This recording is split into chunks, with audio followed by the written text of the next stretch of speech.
আমাদের দেশীয় বাজারগুলোতে সবসময় পাওয়া যায় এমন একটা ফল দিয়ে আজকে ঝটপট করে খুবই মজাদার এবং হেলদি একটা প্যানকেক রেসিপি তৈরি করব। সেটা হচ্ছে ব্যানানা প্যানকেক।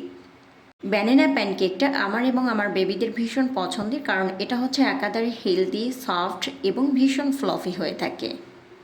সকাল বিকেল অথবা চায়ের সাথে পরিবেশনের জন্য ঝটপট করে কিন্তু এই ব্যানানা কেকটি তৈরি করতে পারবেন। তো পারফেক্ট রেসিপি পেতে let's get cooking and welcome back to Dilshaharaj world. আমি এখানে 3টা কলা ছিলে নিচ্ছি। অনেক সময় হয় কি, ঘরে অনেক কলা থাকে, তো এই কলাগুলো খুব বেশি পেকে যায়। তখন কিন্তু আমাদের একটা টেনশন হয় যে এই কলাগুলো দিয়ে কি করা যায়। তখন কিন্তু আপনি চাইলে ঝটপট করে এই ব্যানানা কেকটি তৈরি করতে পারেন। এটা ভীষণ মজাদার হয়। এখন আমি একটা চপড স্পুন দিয়ে এই ব্যানানাগুলোকে খুব ভালো করে পেস্ট করে নিচ্ছি। আপনি চাইলে ব্লেন্ডার অথবা হাত দিয়েও কিন্তু এই কলাগুলো খুব সুন্দর করে চটকে নিতে পারবেন।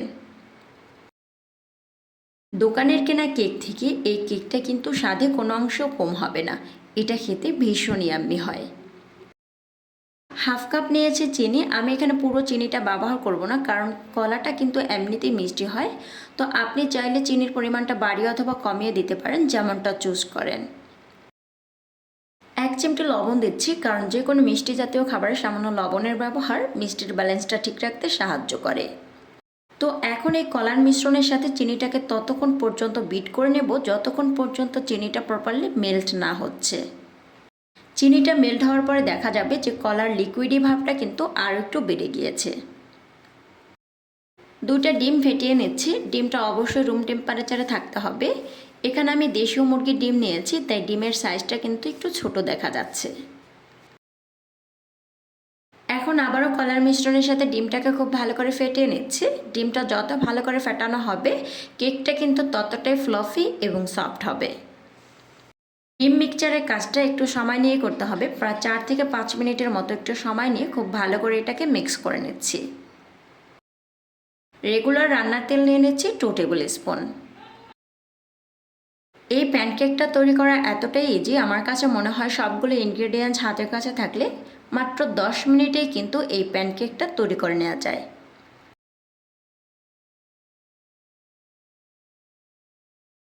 কেক থেকে ডিমের কাঁচা স্মেলটা দূর করার জন্য আর খুব সুন্দর একটা ফ্লেভারের জন্য আমি এখানে হাফ টেবিল স্পুন দিচ্ছি ভ্যানিলা ফ্লেভার। আপনার হাতের কাছে যদি ব্যানানা ফ্লেভারটা থাকে তাহলে সেটা যোগ করতে পারেন। এতে করে কিন্তু কেকটা খেয়ে আরও বেশি টেস্ট পাবেন। হাফ কাপ ময়দা নিয়েছি আর 1 টেবিল স্পুন দিয়েছি বেকিং পাউডার। ময়দার পরিবর্তে চাইলে এখানে আটাও ব্যবহার করতে পারেন। কেক তৈরির ক্ষেত্রে বেকিং সোডা না, অবশ্যই বেকিং পাউডারটা ব্যবহার করতে হবে। এতে করে কেকটা খুব বেশি ফ্লফি হবে। তো এখন এই কলার মিশ্রণের সাথে ময়দার গুঁড়োটা খুব ভালো করে মিক্স করে নিচ্ছি।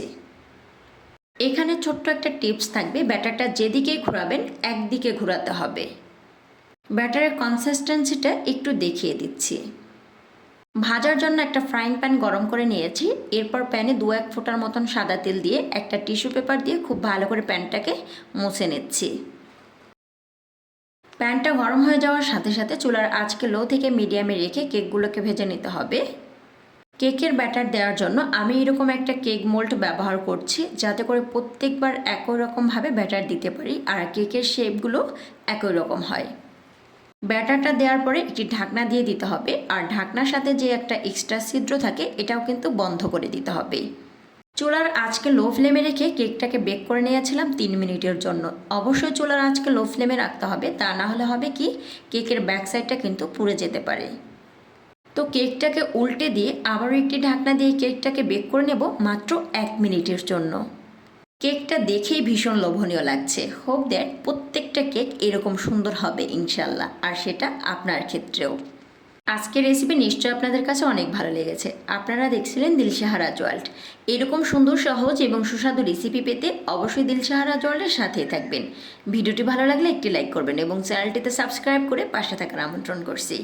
আবারও দেখা হবে নতুন কোনো এপিসোড নিয়ে। ততক্ষণ পর্যন্ত ভালো থাকবেন, সুস্থ থাকবেন। আল্লাহ হাফেজ।